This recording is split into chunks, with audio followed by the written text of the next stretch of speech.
Here we are.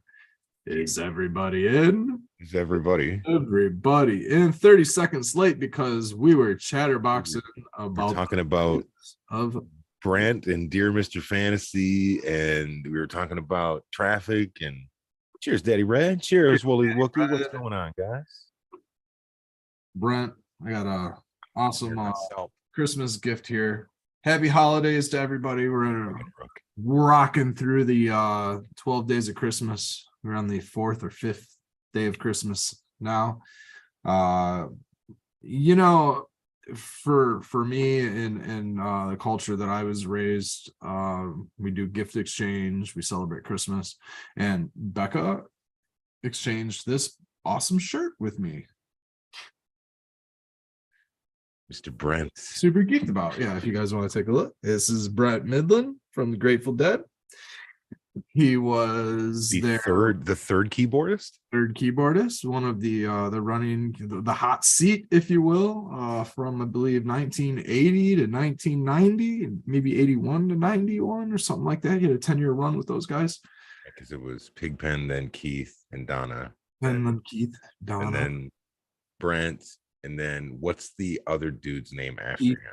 It was another Keith. There's Bruce Hornsby was with them for like touring. Bruce Hornsby and also Keith. Not Keith G. Keith, not Keith G.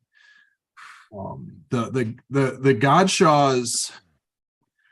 Everybody has their opinions. My opinion. I'm gonna go toss this tea bag real fast.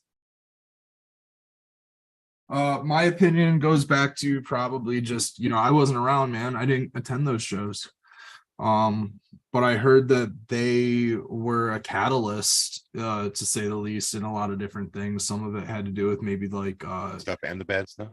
Yeah, the bad stuff, like too much drug use, too much like bringing speed and maybe Hell's Angels and shit like that.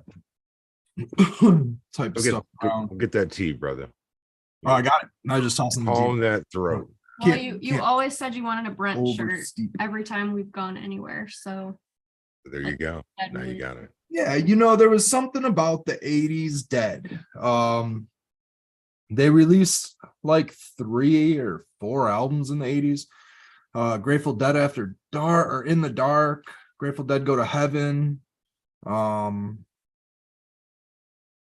Could be another one. But their first top sounds so 40, different though. Their first top 40 hit was on In the Dark, and that was A Touch of Gray. I mean, God, man, they were jamming for fucking 30 years. I still give that song Making It because of MTV and the video that they had. Such a cool video with the skeleton. Isn't that fun, man? Yeah, where they switch in the middle of it.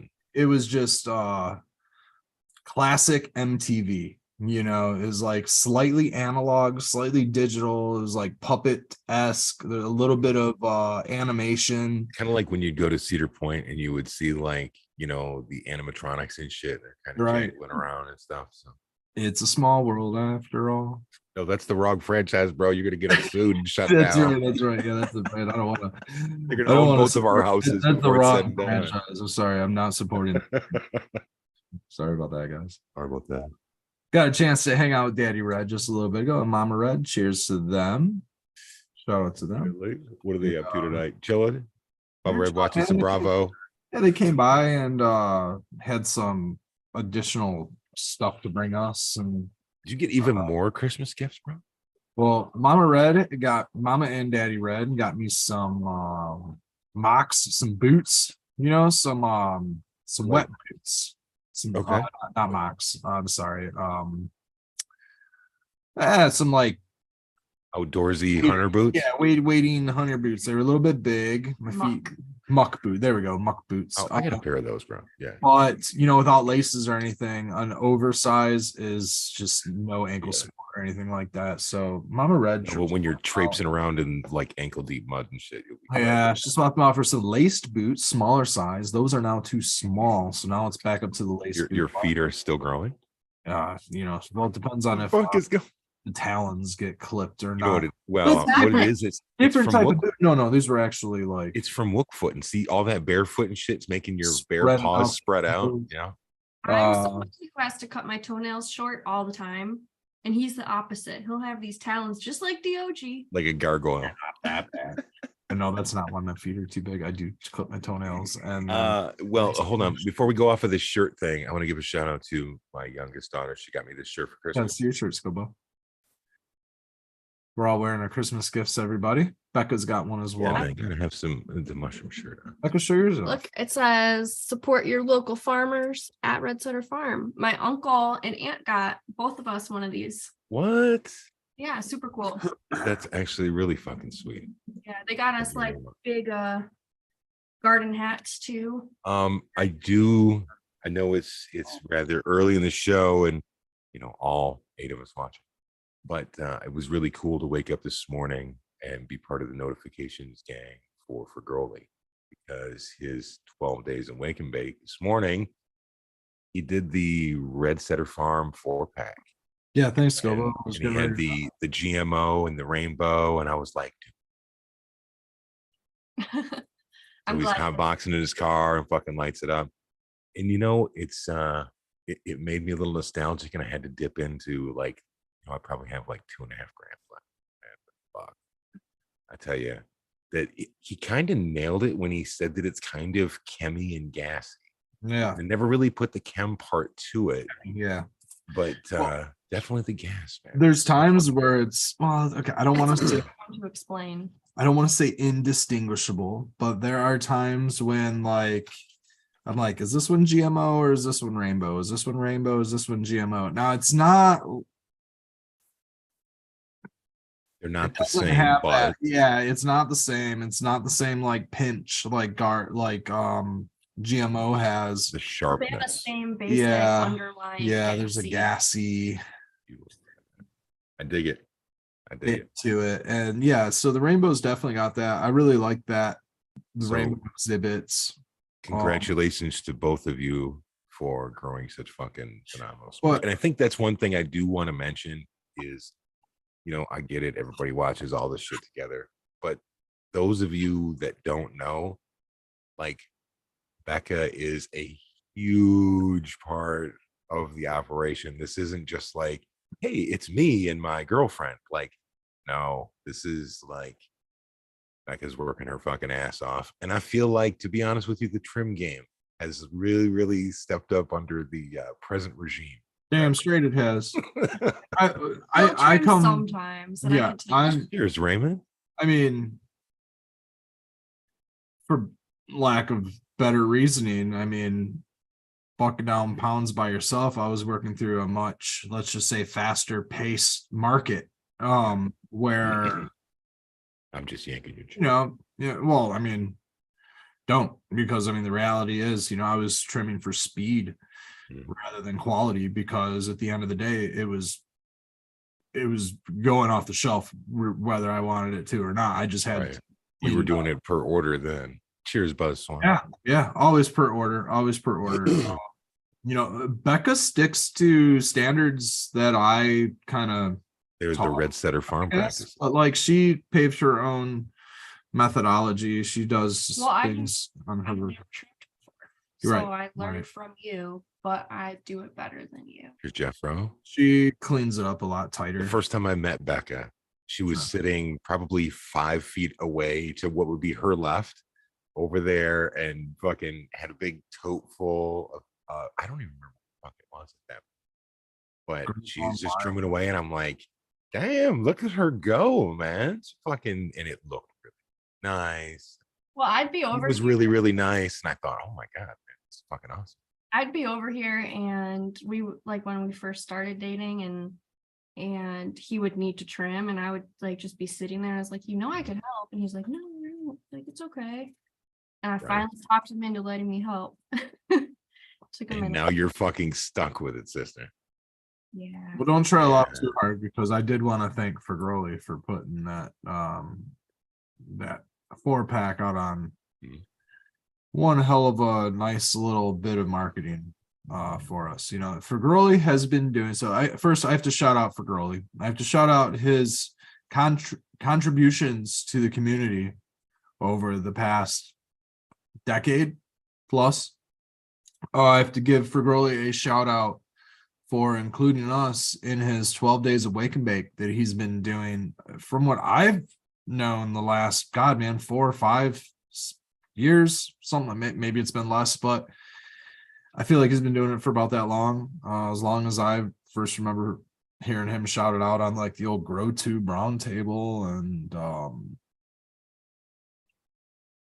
I don't know, man, maybe it was back then where I was, always kind of striving to just keep the feelers out there and be a part of the branching community that we all are. And so this goes for everybody that's out there that spends a few moments of their time or hours of their time, weeks of their year, however long you spend tuning in to content that we sit here and we're just hanging out, man. We're going to sit here and smoke some doobies and chit chat with or without a crowd, and you guys are going to hang out with us. Right. That's your time, but and that's invaluable. I really appreciate all of the time. And so that's my thank you to the community for whatever you're doing in the numbers, just coming on out, sharing, popping in, saying hello, spreading kindness. The community is it's an ever evolving and growing entity, but nonetheless, it's rather small.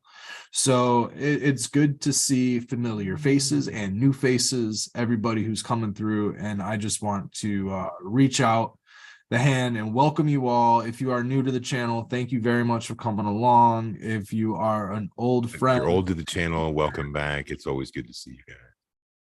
And it's been a couple of weeks, and again, life got in front of us. We had the holidays coming through. Wow. Got sick. We did get sick, man. I don't know whether or not which bug it was, but it was one of them ones that leaves you in the bed for a few days, shivering and chilling. And fortunately, we all came out. We all came out okay so far, and we're gonna get back at it. But next week is a new year, and something that Sadhguru, if you have yet to have had some form of Sadhguru content into your life, if you are into soil science and somewhat regenerating soils and cleaning up the earth and things like that, I would suggest listening to some of his enlightenment, I suppose. Can you elaborate on that for us? Yeah, so probably saying his Sadhguru name way too Western, but it's either Sadhguru or Sadhguru. Some people pronounce it differently. Sadhguru, Indian man who has many degrees of understanding about the soil sciences, and he's been going around the world doing TED Talks, and he's even been on Joe Rogan as of recently, and a lot of these larger podcasts discussing soil, biome, microbiome, human health, maybe spirituality, maybe the connection that we have with our food, the connection we may have with our soil. Anyways, not to get too far down. One of the things he said is we celebrate New Year's once a year. His advice was to not wait to celebrate once a year, to celebrate every morning, each day is a celebration, whether you have some sort of a resolution for that day or for that year or whatever it might be. Now we're all going to celebrate that we circled around that sun. We made that trip however many thousands of light years or miles or tens of thousands of miles or whatever the distance that we're going to traverse in a year is certainly celebratory.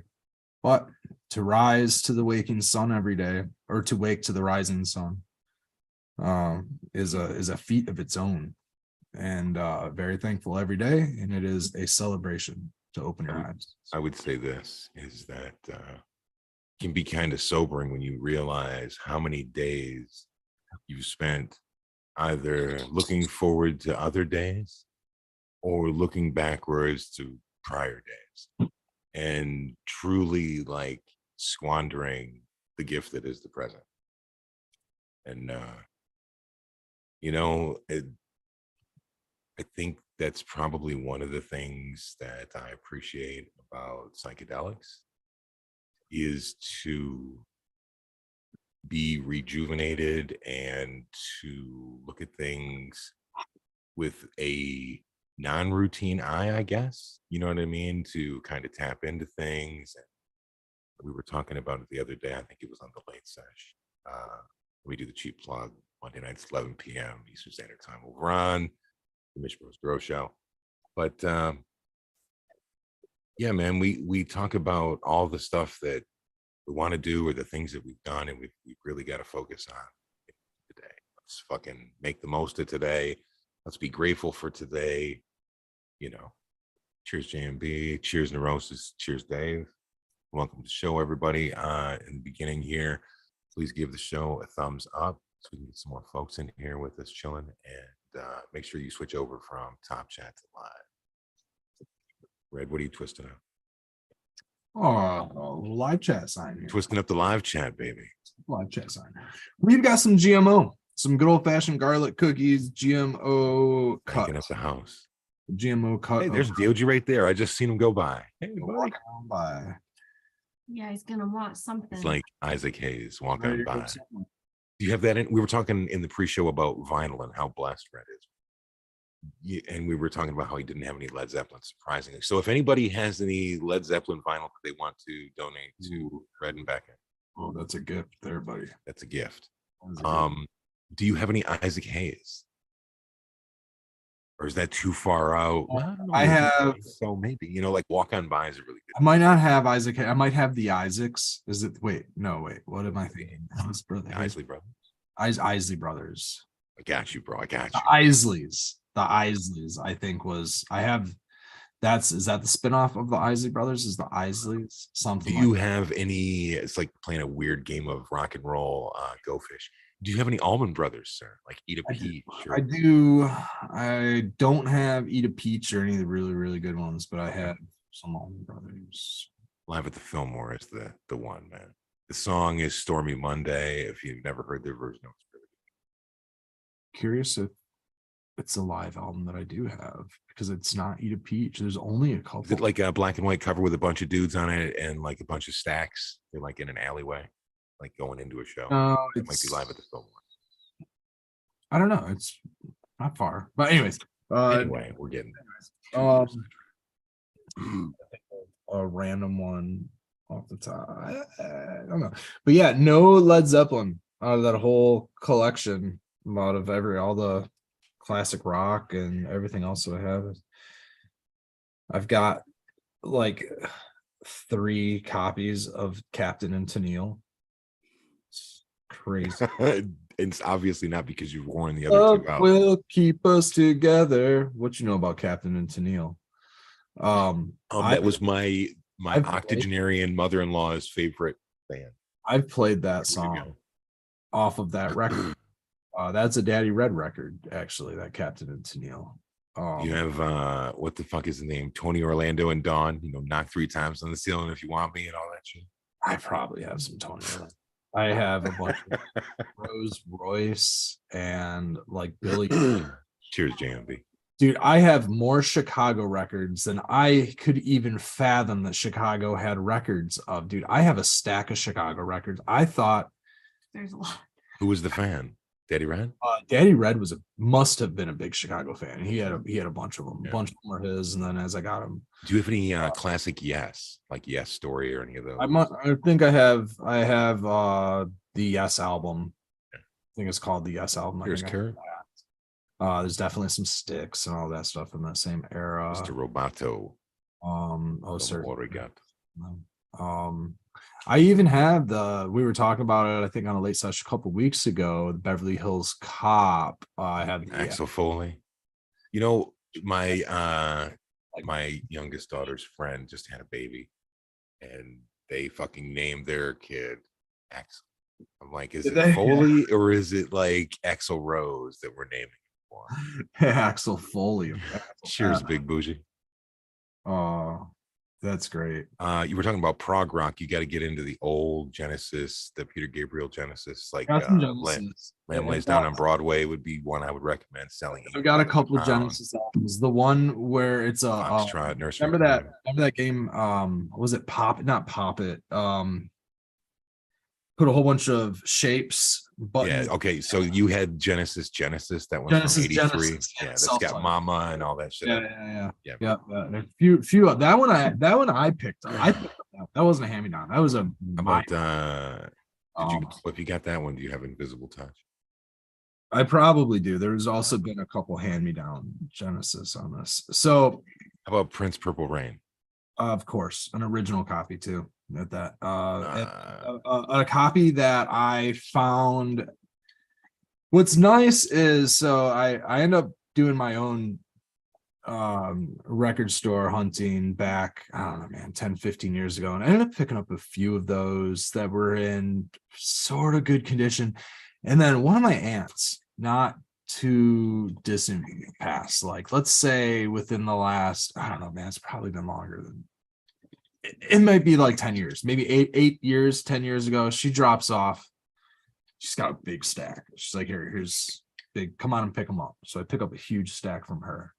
Another aunt gives me another stack. They're let's say they probably graduated high school. I don't want to like be rude with this one. I don't know, man. 80s, we'll just say sometime in like the 80s. So like their record collection was like Prince and Michael Jackson and Madonna and like a bunch of stuff, like a bunch of 80s that, I mean, these records were like pristine. Most of these things had like barely been flipped through. You know what I mean? None of the plastic or anything's on them or anything. That'd be kind of cool if the plastic was still on them. But no, you're just getting carried away, bro. Really, you know what I just realized? I realized upstairs somewhere in all of this fucking menagerie, I may in fact have a Led Zeppelin 2 album. I don't know what shape it's in. Oh, but yeah. it would be Black and white one, right? No, it's not black and white. It's I'm colorblind, so it's brown or whatever fucking one it is. Okay. Yep. So I'll have to go digging around and see if I can find What don't you have a collection of? me or Red. So that's what doesn't Red have a collection of? Yeah. I really don't have many collections. I collect Rocks, fucking heavy things, rocks, books, records, heavy things. We have got a couple cool books. I'll take that. What'd you get? Yeah, yoink. What'd you get? So from Becca's family, Becca's mom and stepdad, I got this really cool field guide, a mushroom hunter's field guide, and the first right on. 100 pages or so are photos. Right, good color ones too. Color photos, yeah. I think that's now is that broken down by like continents, like North America, Europe, or sort of more by region? It's broken down by, I think it's alphabetized. Alphabetized. Number 428 is a smooth chanterelle, and it goes through a description, gives you the size of the cap, and many descriptions, including odor, surface texture,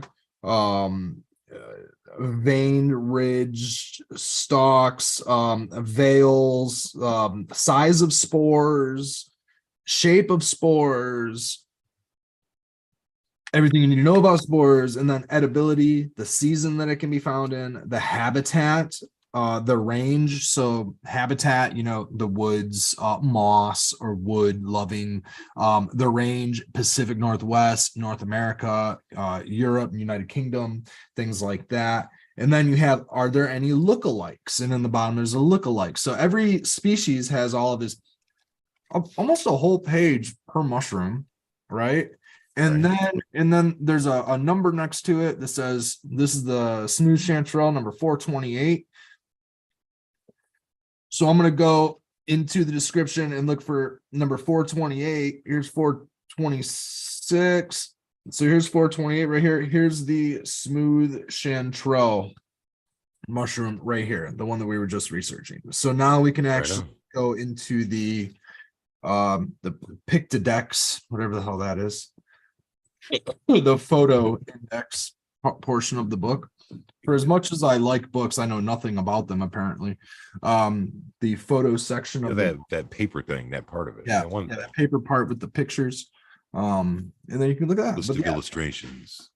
yeah, there you go. Really thick book. Real thick book. You know, it was a good 807, almost, yeah, a little over 900 pages. But it's of a good size for a backpack. It's really not that heavy. Let's see here.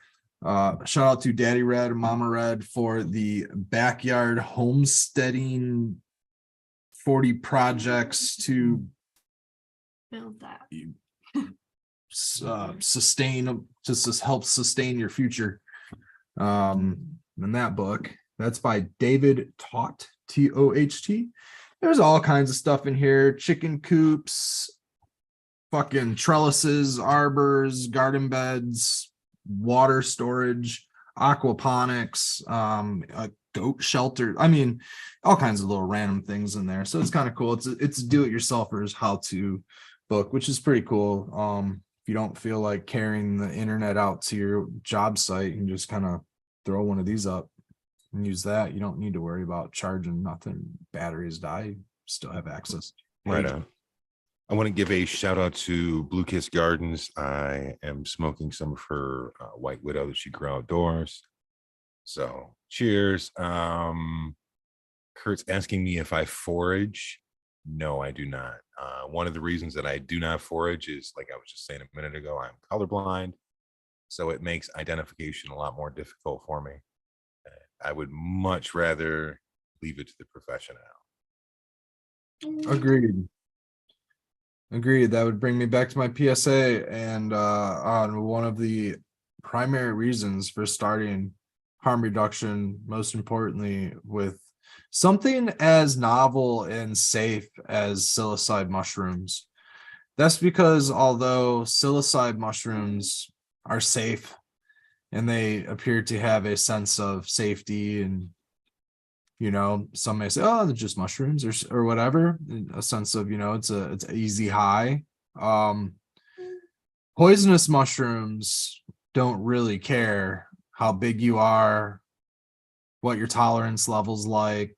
They don't care if you're in for a journey. They're just going to kill your liver and potentially turn you into worm food. Well, there's also the matter of the wild variants of the whatever the active ingredient, whether it's psilocin or muscimol or ibotenic acid, depends if you're dealing with like amanitas or whatever. But to say like, oh, well, you should be fine. You should be able to take 1 cap or 3 caps or whatever. You know, like people get into weird denominations of measurement for shit, and it's like that's not really smart to do, man. Well, a cherry pit may not in fact kill you. You know, you grind up enough and there may be enough cyanide to, you know, but that's not the point. Shouldn't be the toxicity of the fungi. It should be the proper identification, knowing what you're identifying is correct and proper. Understanding the risks involved when foraging is the most important thing. And if you have a lookalike on the page that you're looking at, maybe you want to be safe and go look at what the LD50 is on those other ones so that you make sure that you don't exceed that if you're trying it out for the first time. 100%. You know, one of those things that I always suggest when testing substances and things like that is to not just stop. Don't be gung-ho, man. What you think you've discovered, right? If you're gonna test blotter with an Elrich reagent and you get a positive test, I would also test it with a reagent that's going to test for something else, just to see if there's any additives or random analogs or something like that might be on there. Could be a cocktail. Adulterants. Yeah, that's the big thing. You know, the cocktail might not be as bad unless it's got some toxic adulterants in there. That's where you're, you know, the cocktail might just be the chemist's mixture, you know, but it would be good to know your combination of substances, so maybe a little disclaimer on the package would be cool. Unfortunately, we're in this. Unfortunately, if you're a forager, the Mother Nature, the package is the veil, and that's what it is, baby. That's about what you're gonna get. You can look at other packages. You can look at the surrounding fauna and flora and see what might be a neighboring habitat or a neighboring species that's supposed to be synergistic with whatever species you're like. There's so many ways of identification, including what exists in their environment and surroundings, or what is the environment or surroundings. If it's something that you're unsure of and it shouldn't be growing under those conditions, and there's a good chance that it is the lookalike. Yeah, some good DOG chimes in and agrees. Yeah, he's the ghost of DOG over there. Becca's opening a hand roller. How do you use these? How do you use these? I don't know how to use them either. Okay, so Becca, what you want to do here? I'll show you right here. Okay, Becca, look. Practice together. So push this in the middle down. Okay, and then put your weed in there. Yeah, put your weed in the middle, and then you're going to want to. No, this don't overpack it either. We have roll things. Are the wheels? Are those like little plugs so that we can roll inch and a quarters also? Oh, plugs. Like plugs, like a shotgun plug, so you can only like use 3 instead of 5. I don't know. Thing number 1 about these, don't overpack them. Number 2 is if you want a loose joint, is to only spin it a few times after you get the paper through. If you want a tighter joint, you want it to burn slower, then you're going to want to spin it more times after you put the paper in. The more you spin it, the tighter it's going to get. That's one of the main things people bitch about. Like, it rolls in too tight. Like, now you just got to realize you can't spin. So you make the little canoe. Yep. Push it in the middle. Yep. And then load the cannabis. Nope. Put the cannabis in first and spin it. And then the paper is going to go in after. Becca's only done 100 shows with me and watched me roll fucking 300 joints or 400. Yeah, you got that like awesome like credit card. Well, no, I don't have that one either. I have that gigantic one that rolls like the fucking, I don't know, it's like a dowel rod, man. It's fucking huge. So should I put one of these little plugs in here? That's if you're trying to roll a smaller papers. Yeah, I think we're gonna roll. It should be 1 1/4 inch size is what it should be. I got this side. We're like Thomas Edison and Ben Franklin trying to reinvent the fucking wheel on a goddamn fucking rolling machine. I want to go put him in there. No. Blue Kiss, I just gave you a fucking shout out. I swear, like fucking 3 minutes ago, because I'm smoking this White Widow. Thank you. We don't have a grinder, so I got to use some scissors real quick. What happened to the Santa Cruz? Is it all dirty? Yeah, it's just not in its. Needs a soaking. It's just not in its prime. Cheers, Jay. Cheers, chat. I hope you guys are having a mellow evening. We're just kind of bullshitting to start things off here. This is an appreciation closing bit of 2022. And let's see if I can do this. All over the bed. He's gone for the moment. She got partway there. Okay. Being scolded at the moment. Yeah. I don't know. Mouth, probably from all the toys, has a little bit of blood, or it's a tumor under his chin or something. But either way, it's been getting a little bit of blood in the bed. Yeah. And Beck got a new comforter, and he got a little bit. Is he on her side of the bed? Yeah, dude, he was. Cheers, Al. Tried cleaning it up, and but it's a little light stain, but still, dude, fucking blood just does not clean at all. No. Yeah. Did you grab that? No, do you want me to? What did you say? I don't clean? No. Oh, Jesus, no, he didn't say that. No. He said it's hard to clean blood, which sounds just even worse as you're walking up and don't know what the topic of conversation is. Like, what the fuck are these two talking about? I just heard something about shh. No, I was just fucking with him. So I think the next investment is gonna be a nice sharpening stone, a couple of them, a fine stone, Or well, lots of things actually, man. So we have lots of scissors like these ones, for example, that are all fucked up. And you know, I've actually found they sell these springs, very similar size springs at hardware stores.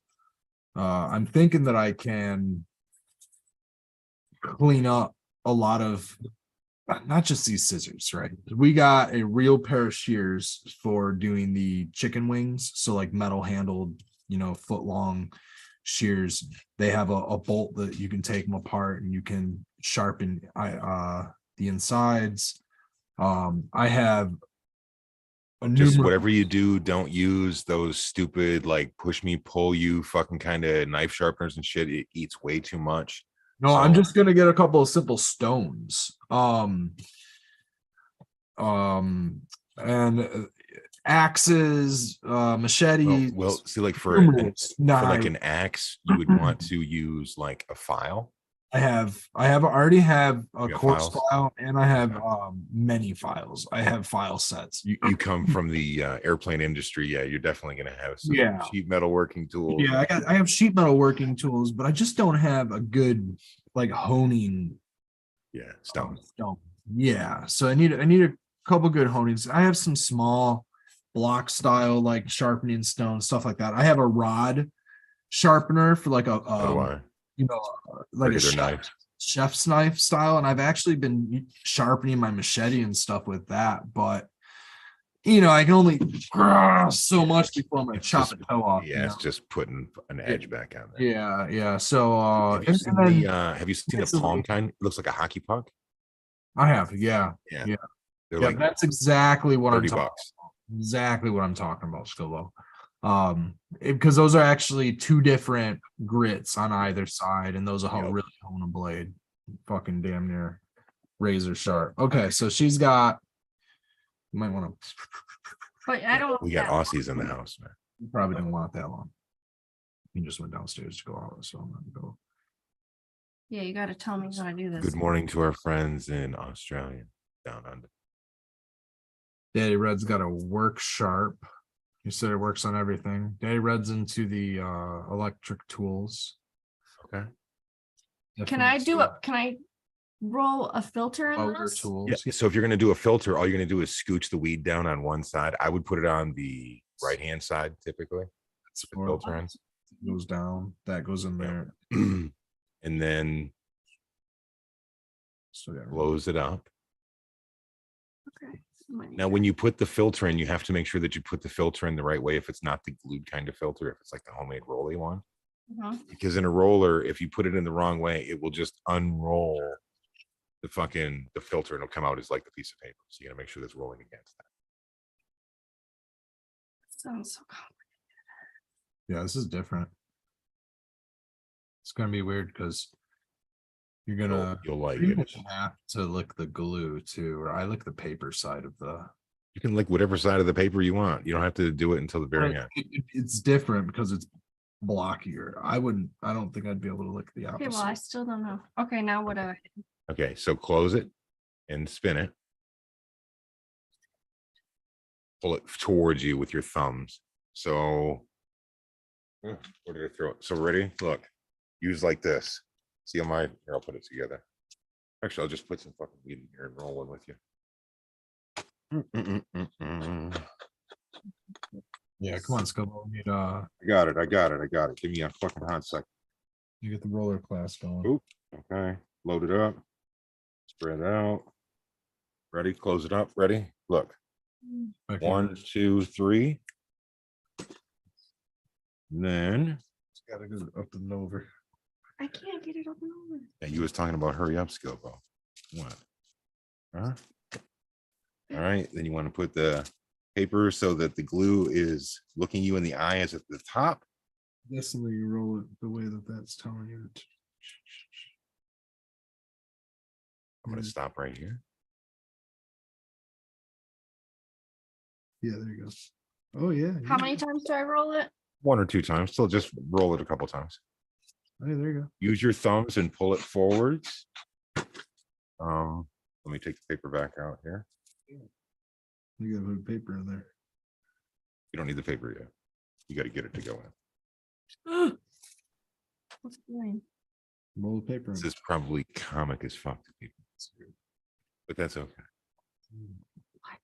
These contraptions are handy as you get older. I used to be able to roll by hand really, really well.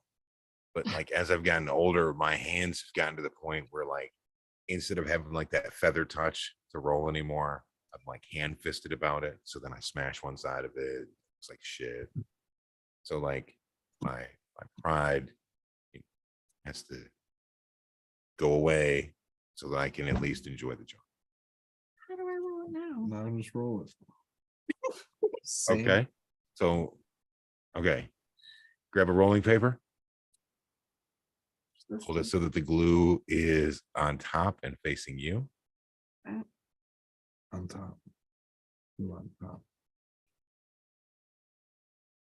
Glue on top and facing. Okay. Okay. So, yep, put it all the way in there. It doesn't matter which. Here's another thing. Let's say that you only have short papers and you have an 1.25 inch fucking roller. Just make sure the paper is flush on one side. You'll have one nicely tight packed end. And then when you open the roller up, the rest will loose in the back. We'll just put it right over that. Right there. No, because I want to put a filter on it. Oh, it's Did you put the filter in already? it's already too big. Nobody told me that. Yeah, I did tell you. Chat, would you please back me up that I said to scooch the weed over and slide the. I told her to, and I actually showed her with my fingers, so it's okay. Now you're going to get trichomes in your I didn't eyes. do This anything is. that either of us asked her to do. She- Because it doesn't make sense to me. I don't understand the mechanism, what I'm doing. mechanism is the paper's only this wide. No, I mean this So you have to machine. fit a What it's ticket. doing? You were It's just doing it. weird. You were doing it just It's without like the a- paper. Then Yeah. you have to with the paper. Just do it without a tip. Do it less complicated. If the tip's already in there, it's no big deal. There's no tip anywhere in sight. We haven't even rolled a tip. Okay. Well, I can teach her to do it with a tip. So just go ahead and roll up a tip real quick. And then we'll fix it. Can you get me a It's not, it's already. Poo-poo, could you? It's The okay. thing is, You know, there's 2 things you shouldn't do on air. You shouldn't do math on air, and you shouldn't try to use a rolling machine. size of the But paper. You might as well just, I just and then your Okay. next one start over. okay. and- I just have never used one of these machines, so I'm just So here's what it's doing, Becca. So you have the 2 wheels, right? yeah. And then you have this apron. So what you've done is you've just trapped the weed down in the bottom compartment. And as you're spinning the wheels, it's making what you stuff down in there, it's turning it into a tube. And then all we're doing is we're taking a paper and we're sticking it in the top and making it go around there so that we can lick it and seal it, spin it 2-3 more times. And then when we open it up, it's like a perfect cylinder joint. Cheers, Tigro. So I needed to close it. That's what I wasn't understanding because you weren't I didn't see that. You have to close it. Tube now? around it. Yeah, you were doing it. You were I, doing it. Twisted palms. Isn't that what we used to get? Weren't those I think those were the I'll roll it with that one. fucking Even tubes we used to get, man. that in there, the paper's only this big. I know, so there's too much in it. Right. It'll go around it. Making the rounds. Close it and roll it. So we were having an interesting conversation earlier. My wife sent me an article about this training going on in Start pulling out. it was Oregon. And yeah, it says have a safe trip. Oregon trains psilocybin facilitators. Open it. And my first thing is like No, it's pull it like out. being a trip sitter, right?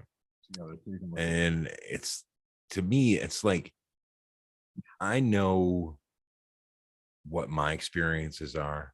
I know what I preconceived notions, shit that I carry forward with me, everything else.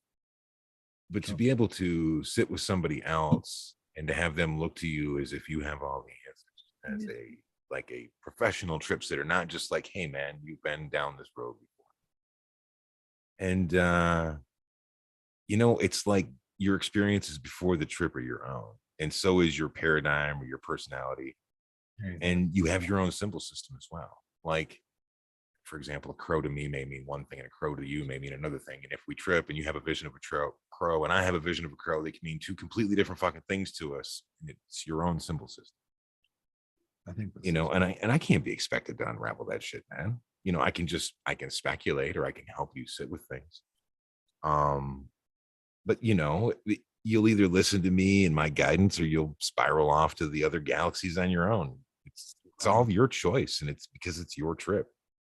And it's your experiences, and they'll be your lessons if there's any to be gleaned or learned from. And then we were talking about, you know, like in my experience, the higher the dosage, the higher the distraction, while also potentially the higher the wisdom if you're able to focus and let the experience be what it is. But, you know, it's like for all the talk of like heroic doses, and you know, that might be like a once a year thing at most, maybe, if I feel like I really need that, you know what I mean? And it's not that there's like a fear of it. It's just, you know, like I'm saying, I just don't feel the need to right now. And also by spacing these kind of experiences out, I feel that it lends to the gravitas of it. Cheers, Dave. What's going on, man? Cheers, Dirtman Dan. And you know, everybody's experiences are different. These guys are still over there working. Did you get it? Yeah, we finally got it. There we go. I'm a visual learner, so I have to like see things. Exactly. When I'm just being told, I just fall under pressure. We figured it out. I was saying earlier that I was trying to think of a better analogy for what I mean, and it's like I'm all for exploration of your own consciousness, and it's at a level and a depth that you personally feel comfortable with. But I have no bones about it as long as like it doesn't adversely impact your life. You know, because some folks you can't. It's not a one size fits all. You know, and that goes not just for dosage, but that goes for like your psyche, your personality, how you fucking mesh with this shit and vibe with it. And, you know,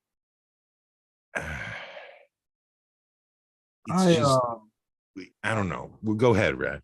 I have this difficulty shaking off these higher dose traumas. I used to be able to reach those limits and it was never enough. I always wanted like the next best encounter. I always wanted the, you know, to stay there for enough time to get more knowledge or enlightenment or information, you know. And so it is what it is. So I would ride these psychedelic waves for just sometimes a couple days, sometimes going back and forth periodically throughout a couple weeks. And then came that one. No, I heard it better from somebody else. Those were like pre-trauma trips. And then trauma came. And then, well, they were also post-trauma trips, but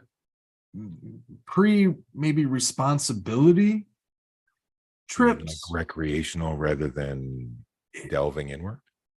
And by the time I was able to source and experience in my adult life, okay, late 20s, early 30s, I was terrified's not the word, but uncomfortable in this psychedelic realm uncomfortable with the thoughts after certain traumas, and not that I go to those traumas, but I go to like a place of worrying about my physical form. I go to this point to where every nuance feeling in my body is a catastrophic, life-ending reaction that my body's having. You know, if it's a pain in my foot, all of a sudden it's I don't even know, you know, it's just whatever, and it's some cancer. yeah, some wild thing, and my mind just starts going wild. And I don't know if it's a lack, maybe it's because it's a set and setting thing. Maybe I need to be around a different, maybe I just need to be in a different scenario, a different setting where there's more distraction, more entertainment, more things going on for me to distract myself with. You could also decrease the dosage. Decreasing the dosage is, Can't go much further down. yeah, is the norm, I guess. Whereas like my curiosity still stands in that deep realm. And So let's just use fake numbers here. So let's say that a normal dose for you that's experiential is a half gram. And so you normally, yeah, we're just using it's a fake number. It's a fake number. It's a fake number. We're just using. Yeah, sure. Let's say that we double this half gram because you want to increase or go further out, or whatever. And then you do that, and then it's like too much.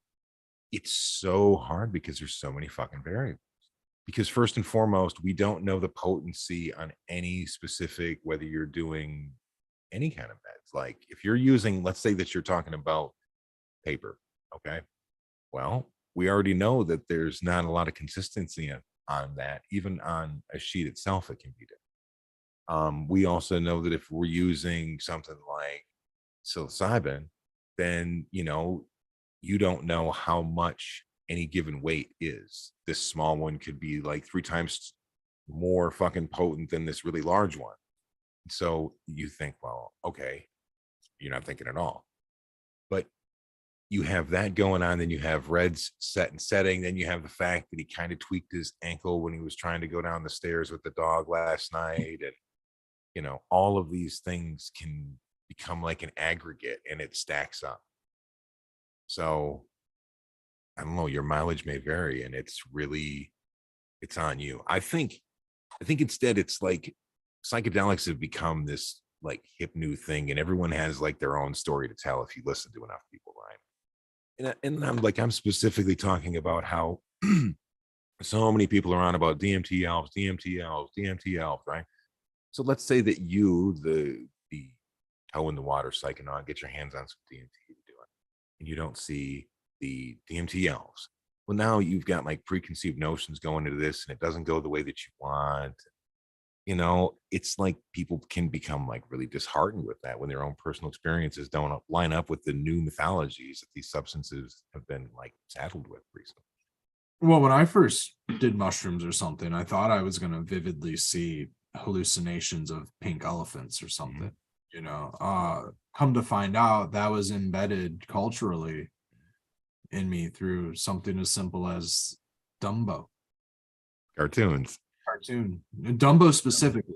Dumbo drank the whiskey or drank the potion that was at the carnies. It was probably mescaline or LSD in those stories, but he drank the bucket next to the carnies, and he got wasted. Dumbo went into hell and saw the flying elephants and all of that stuff, and he had himself an experience.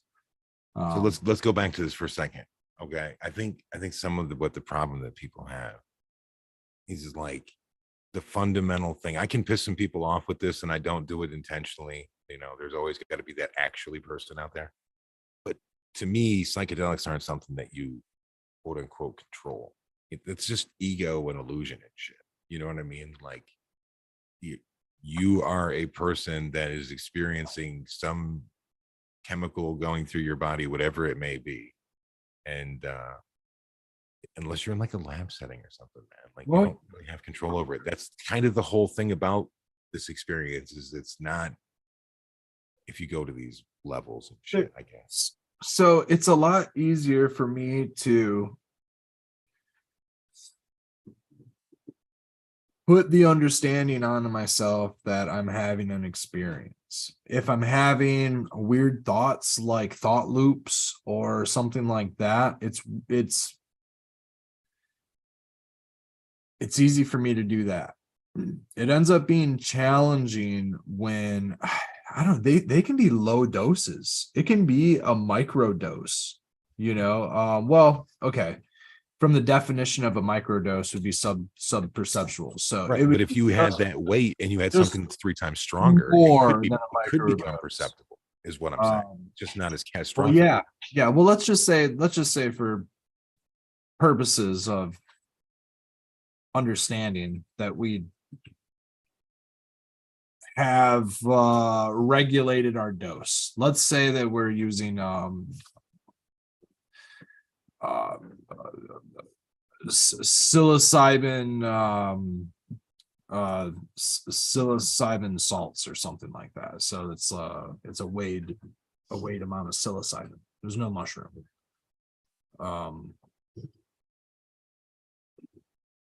Trying to think of what it's like mescaline dioxide or something like that, or psilocybin. I can't think of the capsule, what your capsule form would be. Maybe psilocin Psilocin. caps or something like that. Just raw I think psilocin. psilocin is the whatever it is. Not science. I don't know. Oh, mescaline sulfate. That's what I'm thinking of. Would be the powdered form, synthetic form of mescaline. So something like that. Something where you'd have a weighed, or you have crystal LSD. Where 10 to 15 to 20 micrograms would be, Yeah, Big Bougie is saying it's like 5 MEO, you know, kind of crystalline form. microdose, sub-perceptual, Mhm. 10 to 20 micrograms, you know, 25 to 30 micrograms is like a moderate fun dose, you know. 30 to 50 mics is like your pain relief. It's going to add some nuanced joy, and then it starts to get challenging in that 50 to 80 microgram range, that like very small, like less than half a dose is probably in the 70 to 80 micrograms. That's challenging range. That's like distracting. 50 to 75 micrograms can be very distracting. It's not visual, but it's enough to where like you can There's feel a mental capacity to it. yeah, you can feel the nuance effects of your like biology. Mhm. You know, you understand your maybe neighboring biology more. You know, it's at that 100 mic range where you start getting those like maybe telepathic communicative type of feelings, thoughts. That's what's You interesting. remember, shout out to Robert out there. This thing was always, you got to hit 420 mics. That's the money. That's wild. I was listening to Osley Stanley. Shout out to him, man. I haven't seen him in a minute. Shout out to Cabin 420, dude. Listening to Osley Stanley talk about their like batches that he would make, because he said there's no such thing as a small batch of LSDs. Like the minimum that he would make would be like 15 grams. And you know, that's like how, I don't know, 4,000 doses in a gram or whatever crazy number you get out of a gram. Insane. So like he was saying some number like the doses were averaging 300 to 400 micrograms. People would take 2 of them and they wouldn't come back for like 3 days. He was one of them. You know, he'd have accidents in the lab that splashed like 9,000 micrograms in his mouth, and he'd have just enough time to walk over to the couch. If ever there was a time for a promptly timed baby come back, it may be at that point right there. That point, yeah. I mean, you can't imagine the like No, because you're being risks. drug on a an immediate like, oh shit, I guess we're doing this. And you're talking, what's it, 9,000 micrograms? Doesn't sound, I mean, it sounds like a lot because you put in the term of 9,000, but that's like, what, like 9 milligrams or something like that? Is Point, there point anything you nine can do? milligrams. Anything you I can do? know, you can sit down, you maybe take Valium. There's trip killers like Valium, Xanax, maybe something like That that. ghost pipe can be a trip killer, man. You would be a ghost pipe, Yeah. natural trip killer. That's a mushroom.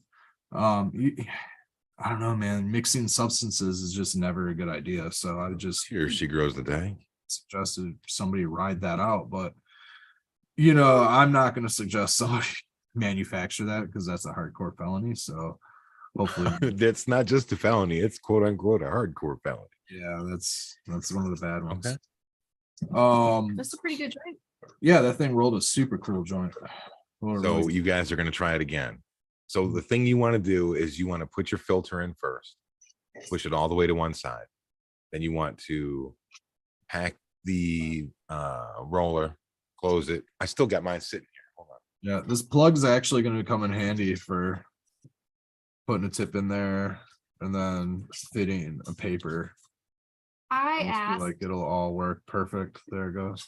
Oh, that's perfectly. Perfectly. So that plug will work perfect. Just Probably enough. purposefully. They're probably not Yeah, universal. for sure. There it is. That's with a plug. Jeffro wants to know if milk would bring you down. I don't. That I wouldn't count on that's that. an old wives' tale. There might be some. Kurt's mentioning CBD. I would definitely give that a whirl if you have access to some CBD. Absolutely give that a whirl. I Now would drink like probably 4 bottles of it, is what I would say. we Probably grow valerian, and How valerian was that easy to grow? very easy to Yeah. grow. So it's one of those crops it's a perennial where it's gonna get bigger and come back better the next. Is it the kind that I can come over with a shovel and like a Meyer bag and be able to take like a splitting of it? And We can find out. We might be I'm able to. not I'm not sure. We'd sure. have to look into it. I But want to do plant medicines this year. I really I want to grow things that I can use for, like other shit. Like one of the things I want to do, I want to grow really, really fucking hot peppers, not to eat them, but so that I can extract them and then come up with, instead of like the rollerball that I have right now, I would come up with a completely different recipe that works on warming. And then, because that goes back to Captain 420, that was his thing. He was like, dude, these things like really, really, they seem like they work for a lot of people, but it doesn't work for me. I need the heat kind.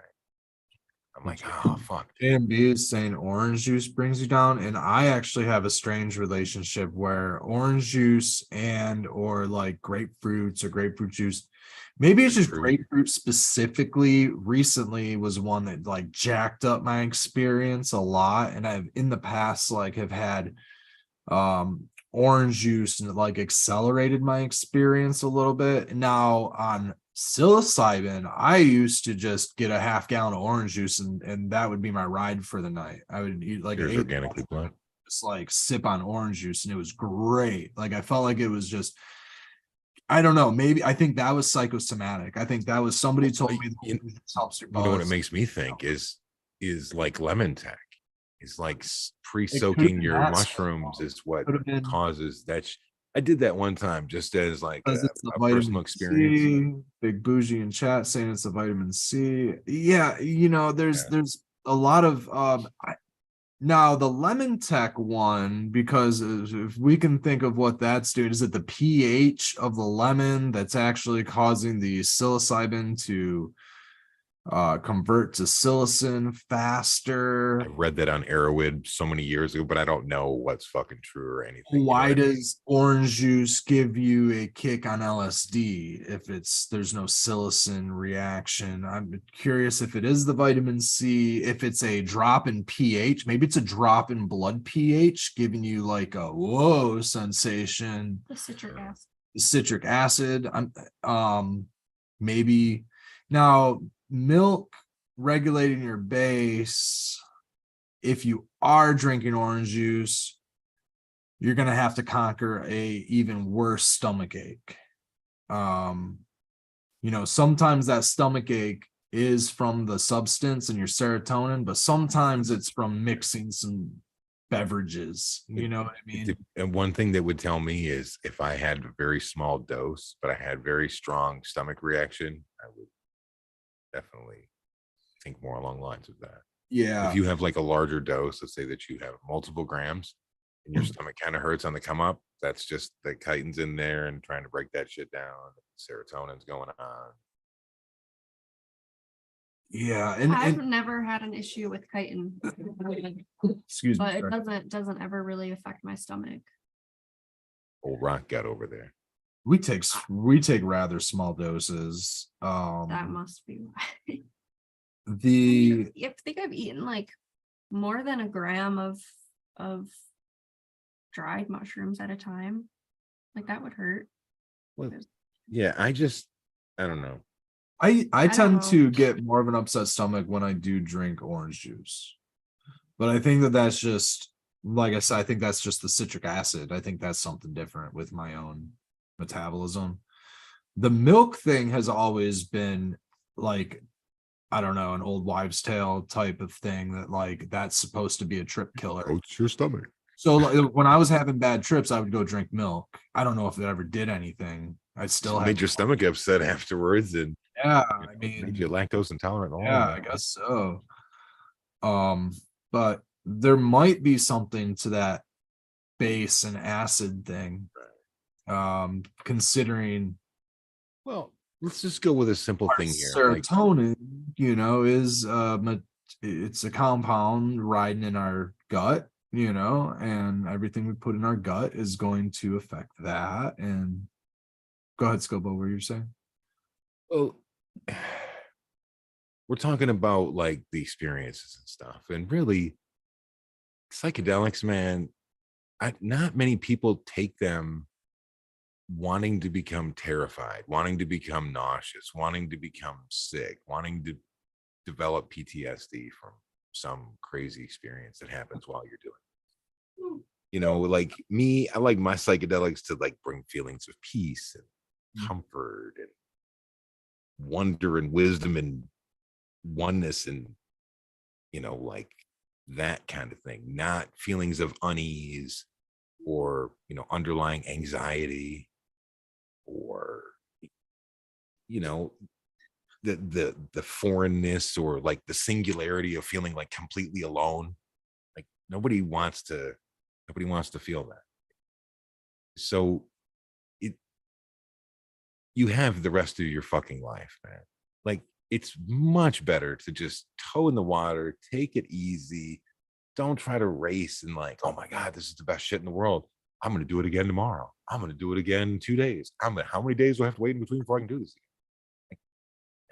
You know, like sometimes some of those challenges and those like rips at the ego or those rips at like your ability to be humbled or the way that it humbles you sometimes is like making you like get into like deep depressions in the moment or like loneliness or like some of those challenging thoughts are like heavy on your emotions and stuff. And it's like setting really, really is important because you want to come out of that in a better state of mind or not a worse state of mind. And you're absolutely right, Scobo. If you get it, you could, you know, it's all fun and happiness, you know, and good until your ego or Until whatever it's not. it's too challenged. And right, exactly. And there's just that one memory or that one thought, and you're like, oh shit. And then all of a sudden you're in a hole for a few hours. And well, we're talking about this hopefully the next psychedelics. couple of weeks is the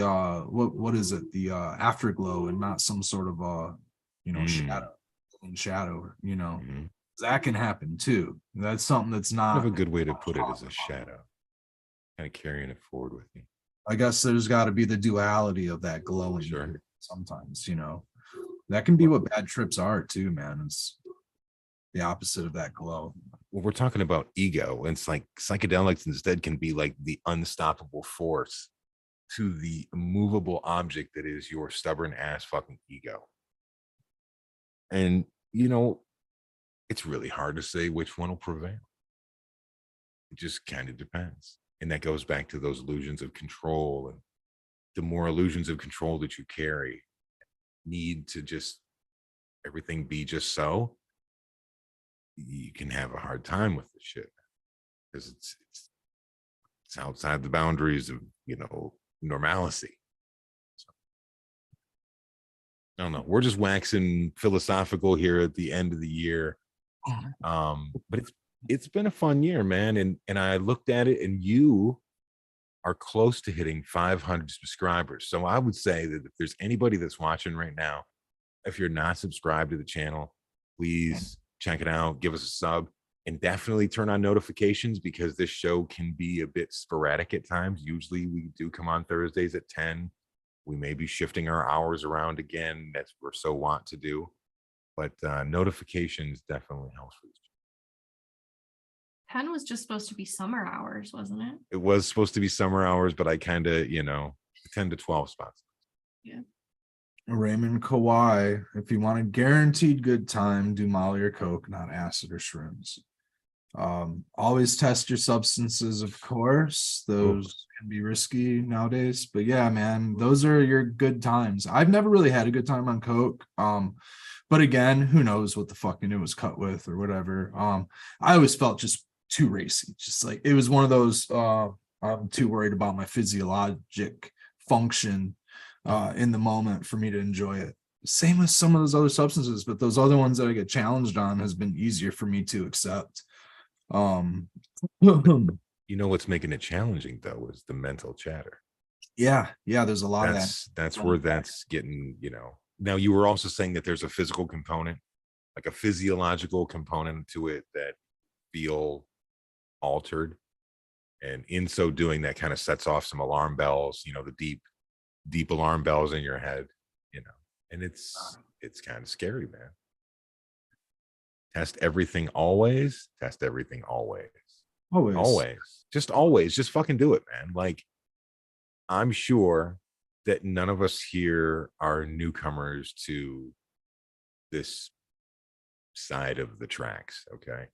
And I'm sure that almost every one of us has lost someone to some form of a foreign substance. Well, and a test kit could really help some folks. it really That's just real talk on that. If you know somebody that is using something that could really use a reagent test, hey man, Christmas ain't over yet. You could save somebody's fucking life by gifting them a reagent. about 8 more. And that's just serious, man. Punk Police or Dance Safe.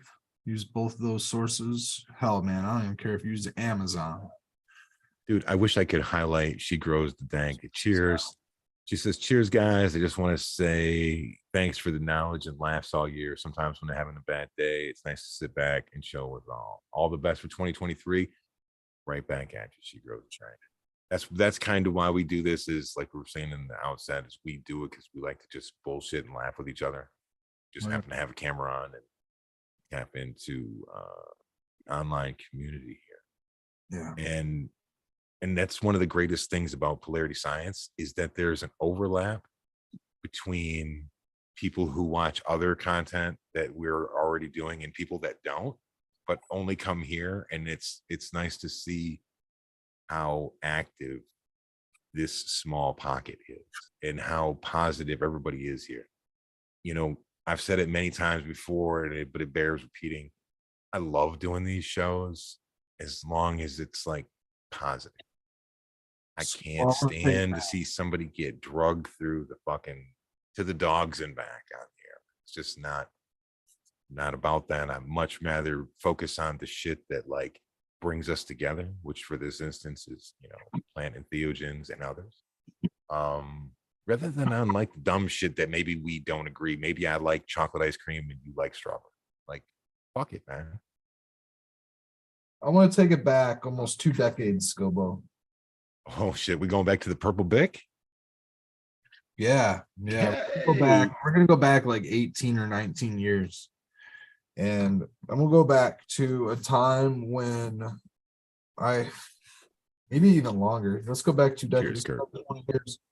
It's probably 18 or 19 years old. and I had done a larger dose of mushrooms than I had done in the past. And by this time I had, probably eaten fungus half a dozen times, you know. And Not a newcomer, somewhat experienced to the point of like, I know what this is. I know kind of how this is done it going a to couple go. times. Yeah. Yeah, let's say I've Thought them done, out more than once. Yeah. done about 3. This was maybe my number 4th time, but I had only taken third of a gram, half a gram, little doses. This time I took gram and a half, maybe a little more, big gnarly cap. And it blew my mind, dude. Out of body experience, deja vu, thought loops, visuals, dream experience, left alone, freak outs, the whole 9, dude. Unfamiliar location, don't know my people, bad set and setting. Came out of it with like this crazy appreciation for the mind. Is that your dorm bed one? Yeah. I wasn't in a dorm. My friends were, but I was on the other side of the state, just hanging out with some mostly strangers. And that mushroom just kicked my ass. And I still to this day don't know if I'm either still in that trip or have continued living my life. That's how hardcore that trip was, because every time I've like tripped or gotten weird, I've gone back to that same thought loop of, am I gonna forever be in deja vu, stuck in this trip, stuck wherever I am, maybe on my way to my friend's house, never actually made it. I actually thought during my trip that I did not make it to my friend's house, and I was like, thought I would like, I don't like talking definites or anything, but it was weird, dude. It was super bizarre. It was a wild trip. That was the big thing that they used to use as the bugaboo back in the 80s and the 90s, was like, oh, I know this one dude. And then there's always, well, back then it used to always be the story about he took X amount of fucking hits and threw them in a jug of orange juice, shook it up and drank the whole thing and never came back. Yeah, like, and I'm always like, nah, man. So that's what I thought, man. I'm like, it was no, man. It was my first real trip, and I was like, oh my god, I'm never coming. So when I did come back, and I'm so thankful, you know what I mean? And there was like just these moments of thankfulness, so thankful. I'd like seen my parents in there. I had like all this stuff, dude. It was so wild. But I like a few days later, and like all of a sudden I had that like the afterglow feeling. It was weird. I was having like these weird like little flashbacky type feelings and things like that, but I was like kind of buzzed for a couple of days. I was happy, and You're like on the up of the afterwards. And you didn't realize. I was like in college and kind of stressed out, like commuting all the time, having to make jobs, and like, like young kid stress, like, but like, and I know a lot of you guys are young guys, and you're going through it, you know what I mean? And so like, it's stressful being a young dude, man. I would say the average age of the men watching this show is over. I would say the average age is over 40. How's that? I would probably agree with that. Yeah, I'd probably agree with that. Sure, we have our and our ladies, of course, also. Skilbo, man, I came out of it with such an appreciation for like that mental chatter relief that I had gotten like after I was like, whoa, that was cool. And then like, I think it wasn't until was like that like the first time that it ever shut off for you? No, like I just kind of like got the yeah, I kind of got the feeling like it was like therapy, but I didn't know how to call it that until I did LSD. And it was a few years later. I was in my mid-20s, and I had taken a couple year high. I hadn't done mushrooms in a couple years, and then I kind of did a lot of mushrooms. My buddy gave me like a nibble for my birthday, and like I went down a just rabbit hole of like buying ounces and supplying ounces and eating the leftovers, and like was like You got in deep, bro. It was fun. Just because like just the availability was there, so I was just eating a lot. And it was probably, they were open up cat mushrooms. They weren't like the greatest potency, but nonetheless, they were fun. Had a good time. I ended up finding my first batch of LSD was from that supplier. and they were her last 6 hits of like white on white paper, and I held on to those suckers for months, dude. Just like kept them in the What's your long-term storage on those? darkness. Hello, darkness, my old What's it called? Parchment paper in a Ziploc baggie. I like to use parchment though. I don't you know like what I like to keep mine in? afraid they're gonna react with tin I foil. love using these. And foil. Yeah, and then just keep it in a glass jar. Yeah, in a baggie and then in a glass or something. But so you I got vacuum I got seal these your couple little LSD. pieces of, and all she gave me was a little piece of paper with a little pencil. You know, it was white. It was family fluff, dude. It was great. And one night we're hanging out downtown in Eastern Market, some underground parties and doing the thing. And it was some bad Molly going around. And we were up all night taking this like crap powder Molly, you know, white powder. Of course, we're not testing our Molly, but yes, we're having a good time with the Molly. It's like never Molly red. It's like 6 a.m. We're hanging out at my buddy's house drinking some beers and smoking some blunts and whatever. And the Molly's kind of wearing off, and like this dude that I had like just met, you know, my homie's asleep or he's like doing his thing, and he's like, man, you got any more Molly? I'm like, I don't got any more Molly. He's like, got any acid or anything? I'm like, as a matter of fact, I do, but it's at my house in Dearborn. You know what I mean? So it's like not right around the corner. We were literally downtown Detroit. So, you know, we're not that fucked. At least we don't think we're that fucked up. We're just high on like fucking Molly and a few beers. And You're just high on fucking Molly and drinking on top of that, and just having a good old fucking time, getting ready to go to Dearborn to score. Yeah. So allegedly may or may not have ended up with those 6 doses at like, I don't know, dude, like 5 or 6 in the morning. And we each eat 1.5, I think. And like they start kicking in, and I'm already high, and I'm like, I don't know if I'm, yeah, it's like 6 in the morning, and we eat this. Oh, this is my first time ever taking LSD. And they weren't that potent. They maybe at best, well, I don't know, because I had already had a tolerance for mushrooms and all that, but this dude had like no tolerance. So he's like, these are whatever, dude. Man. Yeah, so we end up each eating 3 throughout the course of like, I don't know, a couple hours or whatever. We end up splitting the 6 that I have. Awesome day, dude. They work like a charm. I a ton of different crazy wild synchronicities. I ended up taking a shit at my ex-girlfriend's house. It was totally bizarre.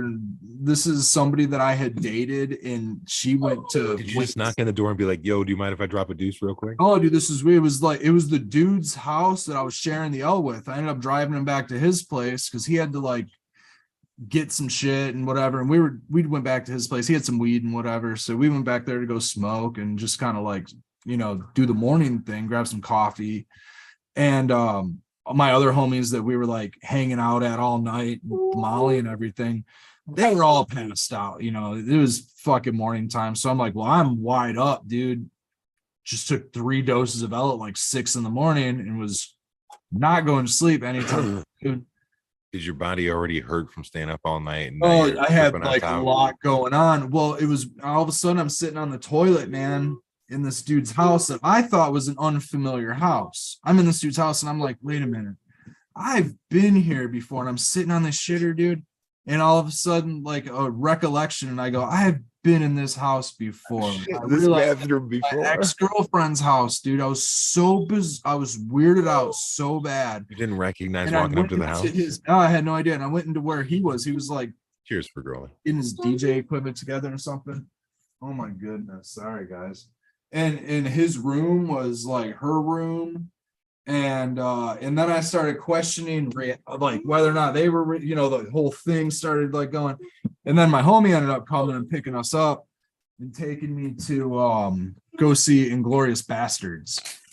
Yeah, bro. That was out. So you put out the time frame there. That was my first time doing L.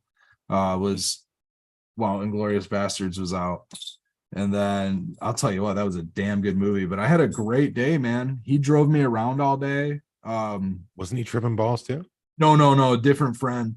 Oh, I That was like, had damn, to go that's to work. That's why we had to take him back to his house.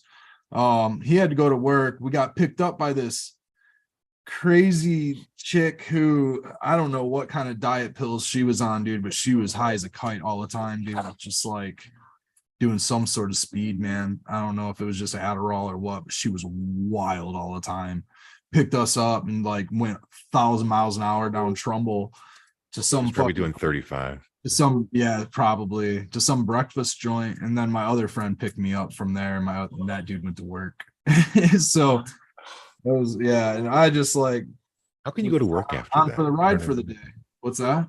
How could he go to work after that? Oh, dude, No, I he's don't- missing he out was a on some bar, shit. he was a bar back and a DJ, so he just kind of like, and I think All right, guys, I'm out. yeah, dude. And then it was that experience where I was like, okay, Ella's a little fun. At least I didn't get it tested or anything, whatever that blotter was, but it was some white on white. I'd imagine it was like some fluff or some good fluff. After that, I started feeling like it was this like once a year type of a therapy. That's when the term therapy first popped into my head. And this time frame, like I said, Inglorious Bastards was out. So when was that, man? Like 2010, 2009, 2010, some range like that. And so for me, I started taking smaller doses, real tiny micro doses, and I don't think that I had listened to Fadiman talk about it yet, but I was taking little like quarter doses and like, yeah. They've really started to back that up with the science this year, man. Talking about they've waffled back and forth on this several times on microdosing LSD, and like, yeah, they've said that it was beneficial, and then there'll be other reports that have come out like early in the year. It's like, no, it's complete bunkum. It doesn't work. And then there was another report that I just read last week or the week before that's talking about how beneficial it is. So, yeah. Your mileage may vary with it. One nice thing is it's a great way to stretch your stash out, and one thing I think is like take journaling seriously. And I don't want to sound like fucking Emily Dickinson or some bullshit, but like, you have a phone, you have like some app that you can use to collect your thoughts on things, and to really try to use this, because you can't just do drugs, guys. You have to like do drugs with intention. You have to be like, okay, these are tools, and I'm using these things as a vehicle to get from where I'm at to where I want to be. There's the interview with Osley Stanley saying that he had a conversation with Albert Hoffman that said The inventor of LSD. Yeah, that 250 microgram dose was an overdose of LSD. And they were making doses to mimic or match or greater than that, so that they could have that experience of the founder, where it was an overdose. You don't need that much of that substance. That's what's kind of miraculous. And it's very similar with psilocybin, but the longevity, the duration that LSD lasts and has that little bit longer tail, it can almost be more of a all day substance. You take a little bit in the morning and it goes all day long, and it's just a tiny little bit, and you don't need that much. And if you can actually regulate your dose and stay below that threshold where you begin to build a tolerance, it becomes very workable, and it does help with depression, man. And I've been on that off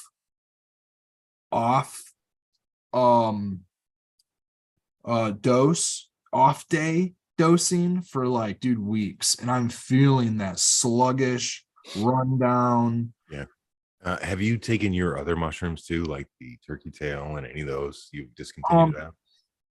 I only discontinued because I've noticed at night, the cocoa and all the mushroom and everything, I'm having like these racy feelings, like I'm just getting too much energy late at night from Take mine them. in the morning. and then in the morning I'm like waking up in the middle of the night with like these weird like out of breath feeling, so I'm just kind of not taking them at night. And I think a lot of it has to do with just like the cocoa and stuff like that. There's just too much. What's an Unless- accumulation of things? Yeah. He just wants you. Well, Daddy. He gets what he wants. I know. I don't. I was just gonna get worse. Supposed to be in bed. I do have a question about if you microdose L. So if I take one, let's just use a simple thing. Let's say that I did 1/8 of a tab, or there's also, we should talk about volumetric dosing. We're going to do this. Volumetric dosing is how you really honestly should try to microdose paper if you're going to do that. What that means is to get like a small eyedropper bottle, preferably an amber one. You would drop your paper inside of there. You would add distilled water with a little tiny bit of some kind of 80 proof or more alcohol that's drinkable. That keeps it from turning. And then shake the bottle every time. And if you're cool, you'll have somebody like cool, like Red, that'll help you do the math on it. Because when I made mine originally, when I did the math, I did it way wrong. I thought that it was way less stronger than it was. And then Red's like, no, bro, that's like this amount. So it actually made me change my dosage. But do you find that it's subperceptible, but you can find that happy point of perceptibility? I prefer that happy point of perceptibility. So the happy point of Because I perceptibility, like- do you think I that like lasts shorter in duration? Let's say that you do 1/8 of it. Would it last 1/8 as long, or would it still last the same amount of It's a time? shorter duration. It is a shorter duration. When you take a smaller amount, the more you take, the longer it I mean, In terms of microdosing, you're talking about it. yeah, I mean, if you spill it on you, you're gonna have a 2 or 3 day ride. See, when we had the stuff that you had at the first Dead and Company show we went to, remember we fucking busted those out, and I really honestly enjoyed it, but I took way more than what was considered like a microdose of it. But it really made for a great cast. It's really, for me, LSD and music are like peanut butter and fucking jelly. Dude, that was I can just enjoy music so much and get so into the fucking groove and shit.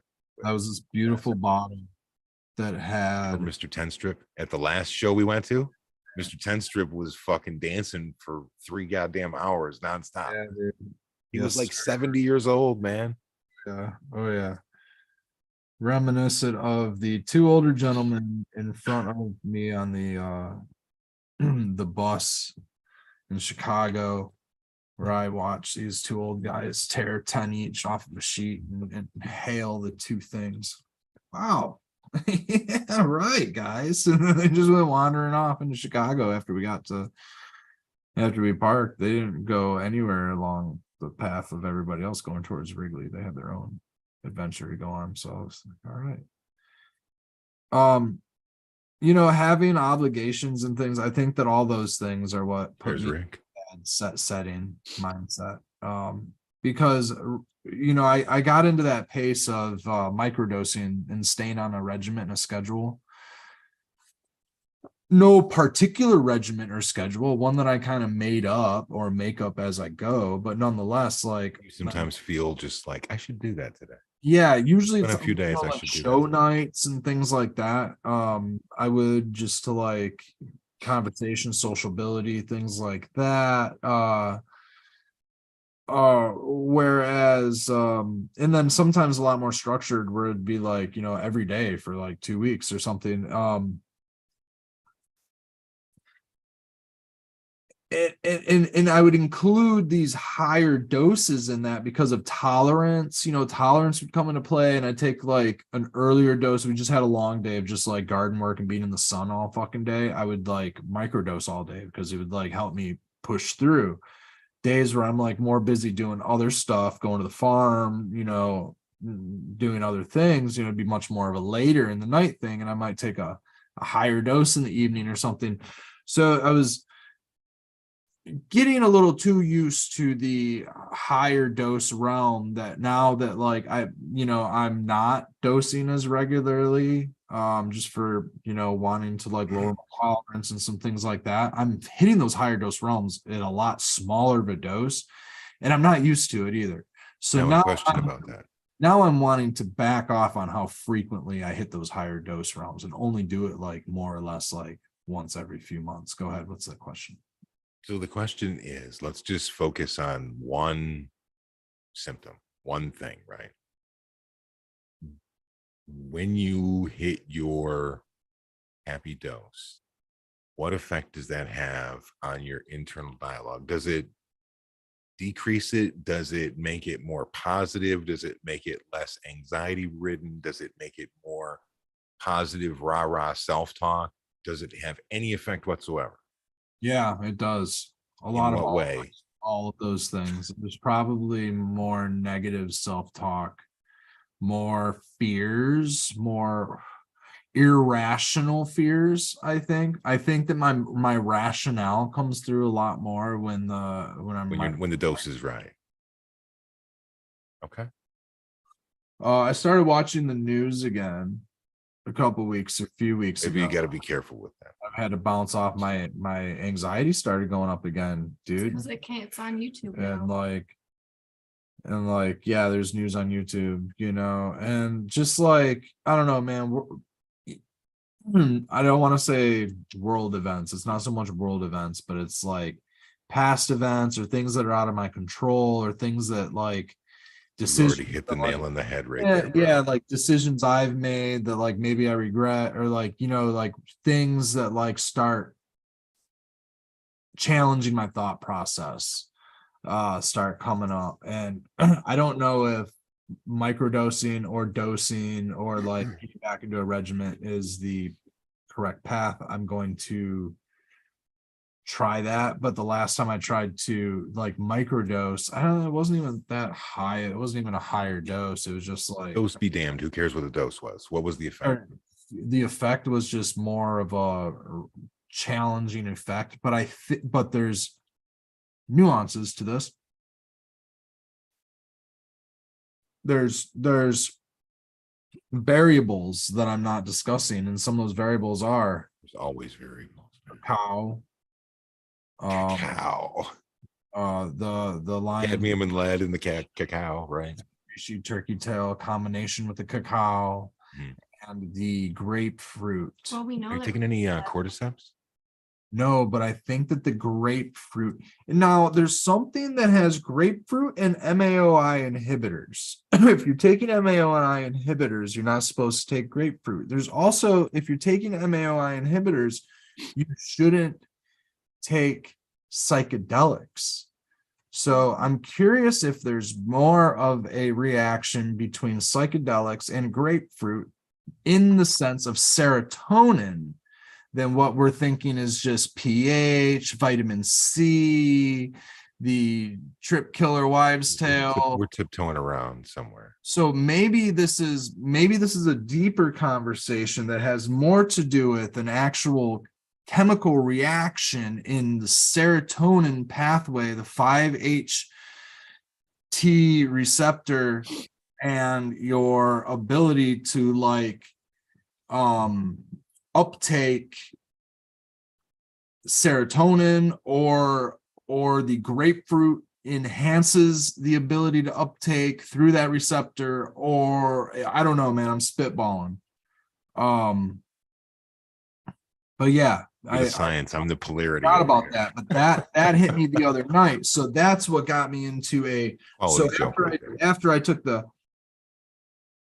So now I'm thinking because I started like feeling a little racy, I think because of the cocoa, I started thinking, did the neuroplasticity enhancement from the lion's mane, the LSD, and the grapefruit somehow challenge my experience to the point to where I started having these challenging thoughts that I had I I developed would myself. like to make a recommendation.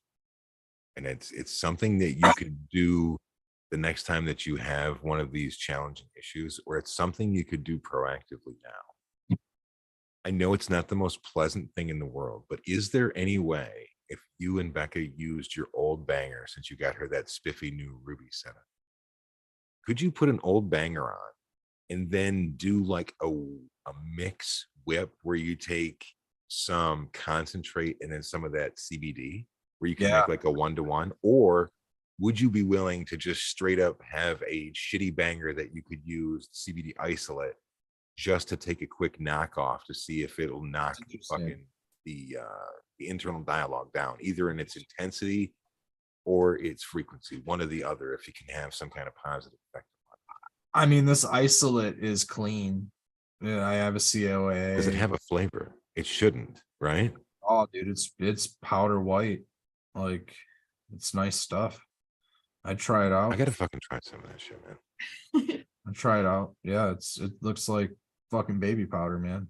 So And you, that was like a fucking a knot of that shit too, like Yeah, a it's almost lifetime gone. supply of that shit, man. yeah, thankfully a lot of people have been receptive to the need of CBD, including even for their pets. Becca created a hair product with some of it. We overdosed it a little bit with the Whoa, CBD. whoa. We don't know anything about this. Becca, tell us about this hair product and what the fuck. We haven't talked about it on the show yet. You're right. It's so my hair is crazy curly, and I put oil in it almost every day, and I just Argan oil? I have a little formula. It's all like specific oils for specific reasons, mostly like moisturizing and repairing and those kinds of stuff. So there's almond oil, sweet almond oil, jojoba oil, I knew it. emu oil, Wish that's really expensive. vitamin E oil. And then there's rosemary and sage infused from our garden. So it smells really good too. And It's subtle, but it's there. CBD and CBD isolate. Yeah. And CBD for your hair, there's I don't know anything about this. There's a newer study that's showing like just a couple milligrams of it on your scalp a day increases hair growth by like 90%. Be great. Something We could crazy. find a new hair growing mechanism, for You just want me to grow the flow out, don't you? yeah, dude. know. I got a couple little areas that could come out a little further. And so Yeah. it's just the early processes. I'm trying to like That's find exciting though. formula, that is something that I can use and it does what I want it to do. And we ran out because we gave a lot as gifts this year. I Yeah. wonder, That's great. We've actually given away a lot of the CBD. question for you. Something to consider about this is you may have to use like a Merck veterinary manual or whatever, but look up, you said rosemary and sage, just to make sure that there's nothing toxic to dogs with it. But I wonder if you could put that on like DOG's hot spots in the summertime, and it would give him some relief with that. Yeah, that's possible. Especially if you added like another oil that would be like some kind of essential oil that's got both antifungal and antimicrobial properties to it that you could add to that to like kick it up a notch for the healing. It could certainly go on any part of your body. Like it's all the oils, I had to source the oils and stuff, but they're all organic. I tried to make sure I didn't get anything with pesticides specifically. And then she infused the oils with the botanicals. So we used, You used the little fucking machine for that? a little machine for infusing botanicals into the oils. Sweet. Then we used our First, I used my Levo, The Levo, right? Levo machine. and then we used the like hot plate. Then we used the hot plate to extract the and infuse CBD. it all To together. infuse the CBD as I would. How did you do the CBD isolate on the hot plate? That's how I infuse my oils. I use a magnetic stir and Okay. a beaker, and I get it up to a good temperature. You want to get your oil up, And then I have a combination of oils that I'll use for the pet. We have a combination Right. of oils that we use for the hair. I get all the oils and I get all the volume taken care of first. And then I add the CBD isolate to it. And And you it want just breaks down in the heat in there.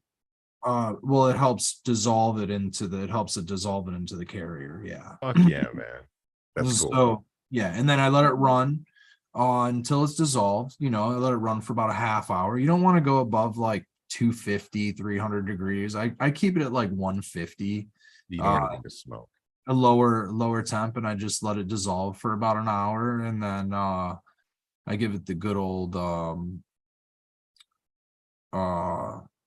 cool down, because yeah, if man. you portion it out while it's warm, oil expands under heat and temperature. So you want it to cool back down to room temperature or storage temperature before you know, taking a volumetric Right. I separation. see what you're saying. And then from there, yeah, I mean, we just portion them out and do the That's thing. awesome. We do all of our different you know, and it's all in the math. It's all in the, you know, Fuck math, bro. trusting the COA from the manufacturer. And then after we do our process, we get our stuff tested to see if our math was right. And then assuming that it is, we write everything in the book and we just go from there. And now we're gonna have to do some more sourcing. We're gonna start doing some more like flower processing and using a lot more RSO. Our next challenge is going to actually we're going to be making a full spectrum like tincture. It's going to be That's an what I've been doing. MCT. It's going to be the same base, you know, tasteless, you know, the whole deal. But we're going to start infusing RSO into these mixtures and having like a RSO. Oh, okay. That way, you know, like one I wonder if you can keep it from gliding back up. that way you don't, I think we can get it to dissolve into the oil completely. And I'm gonna work on it and You see know what I would do is I would not reduce it as much. yeah, I'm gonna Keep figure it out rather about that. viscous. I'm curious if the alcohol is gonna bond with the oil. I might have to leave it in there. There might have to do something with the fats and waxes. I might have, R&D, man. yeah, I might have to do a little R&D. I might have to do some cold work. But we'll see. We'll see. That's like 2023, man. That's exciting shit. Is No. they'll be moving forward.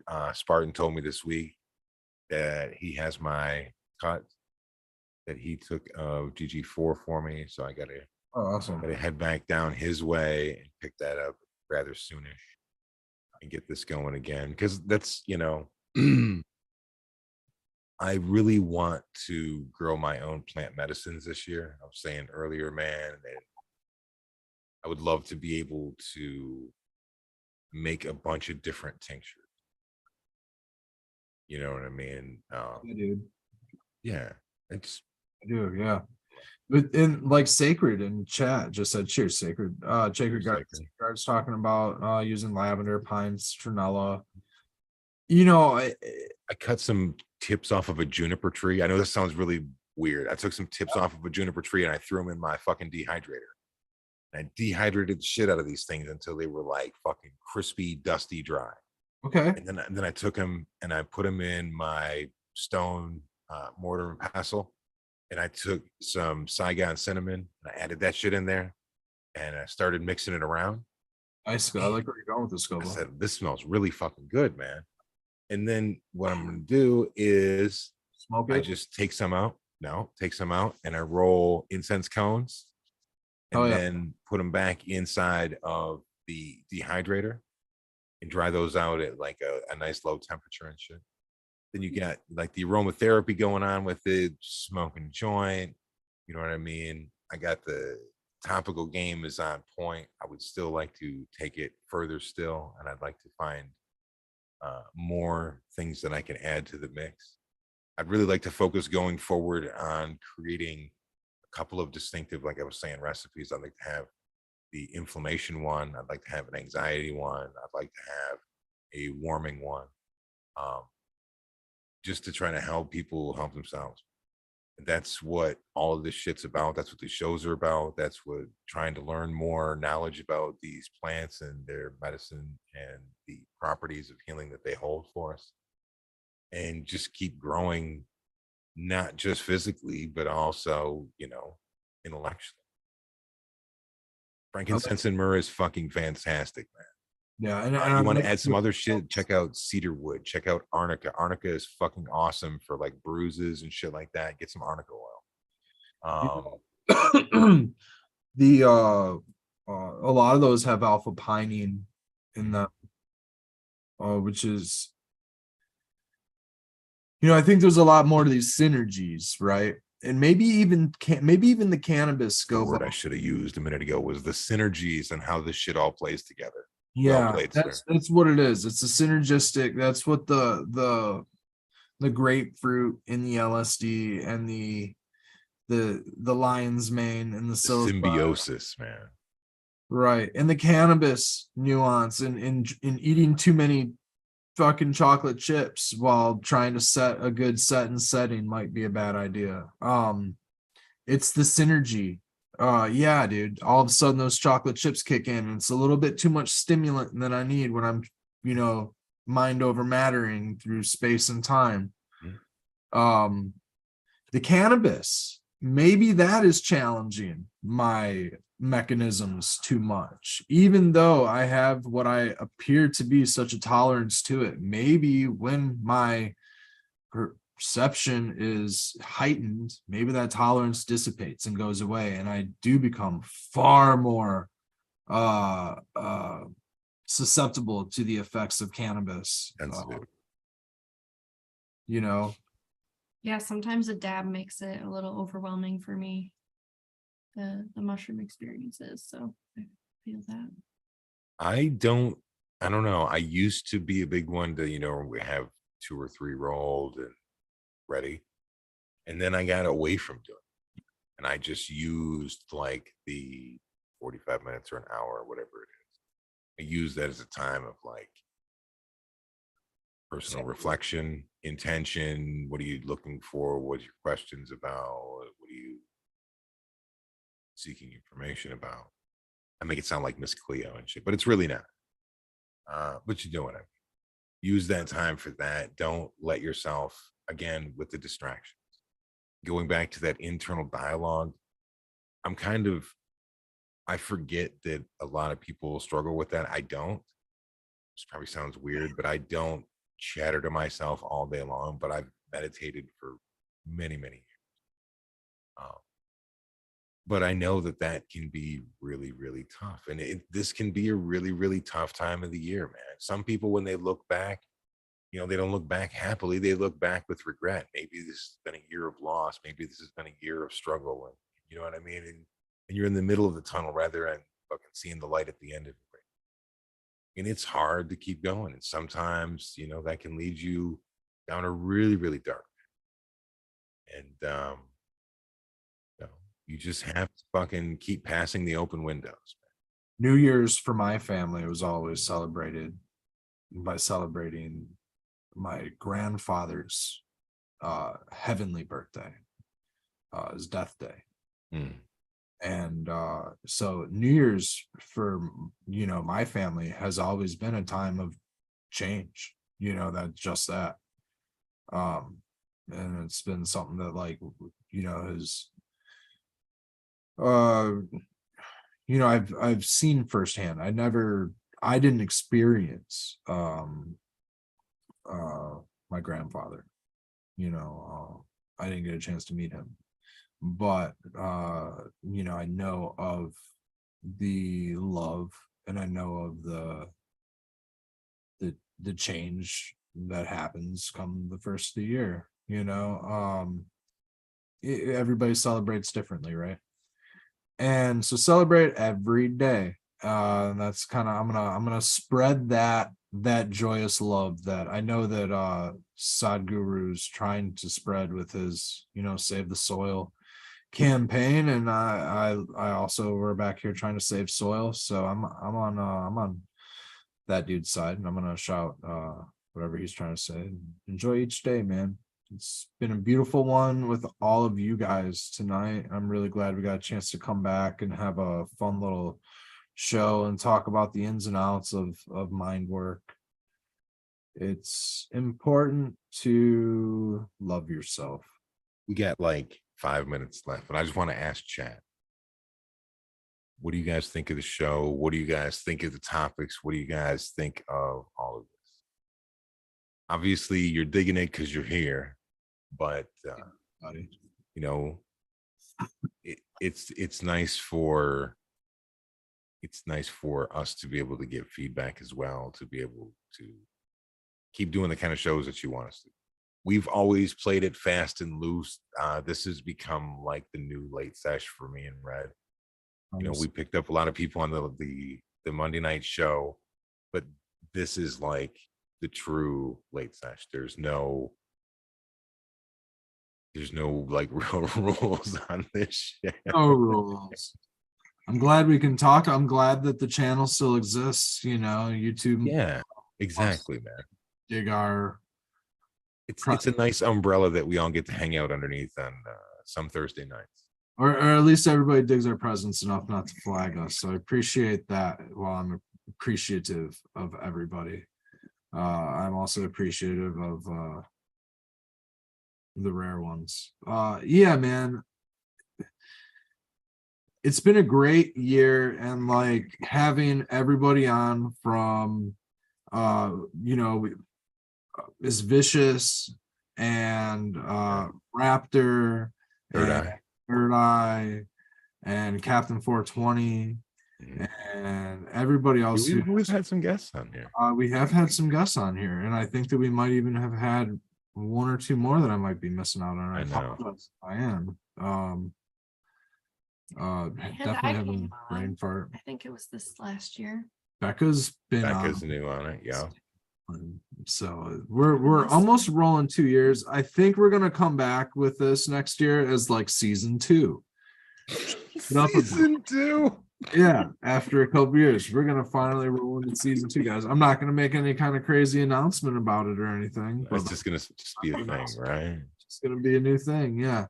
Probably a little bit more time friendly, probably back to our weekly thing. I really want to get back to it. We were sick last week and it just wasn't happening. But so maybe aside from a random freak occurrence, I enjoy our conversations. I want to continue to have our good wintertime show, man. Yeah, and at least until it's time to get going with other stuff. We have a lot of seeds to start real soon. We're gonna get our vegetables going, so the channel's gonna sort of be going to be like a big promotion for our Rosemary's Oasis channel that we're going to get started. So we got to promote shit out of that. That's going to actually be a much more of like we're going to drop videos type of a channel and do like gardening stuff. So get ready for all of that stuff into 2023. And there's a lot of big stuff coming: fruits, vegetables, cannabis, hemp, CBD, skincare, chickens, chicken poo. So we're getting right up to the edge. I see that Big Bougie is a first time viewer, so it's definitely a fan now. Shout out to you. We don't normally do this, but what we're talking about, a lot of these are Instagram things. That's where we all are. So go check out Red Setter Farm and Polarity Science and Becca Meets Cannabis and Skilbo One and Rosemary's Oasis. And for Groli's in chat right now, make sure you check out for Groli's channel. Yep, we shouted him out. We shouted out Blue Kiss. We shouted out all kinds. He's out here. Everybody, that's one thing, man, is the actual recognition and being able to shout people out. It's fucking fun. I love being with people crowds. It's the community thing, man. We're finding it through the different facets of all of the creators that we watch. A lot of creators know other creators. They visit each other's farms, and they like, it's a community thing. They support each other. None of them are trying to overclout one another, do anything. They're all trying to like help each other's networks. I want to give a shout out to the Purple Sage for showing me how he cultivates his own fungi. Let's and go. then being able to walk through the process hands-on. Go check out his channel. I don't know, it's just cool, man. Like there's so many different voices out here that are doing so many different things. It's just a matter of us being able to all link up and be able to share our experiences and our information. It really is, man. It's cool. It is very cool. Totally. Becca, anything else you'd like for everybody? Nope. Skilbo, how about you, man? You got anything else? I do. I want to say thank you for letting me hang out with you guys as always. And that goes for everybody, not just Red and Beck. It's always a good time. I like it.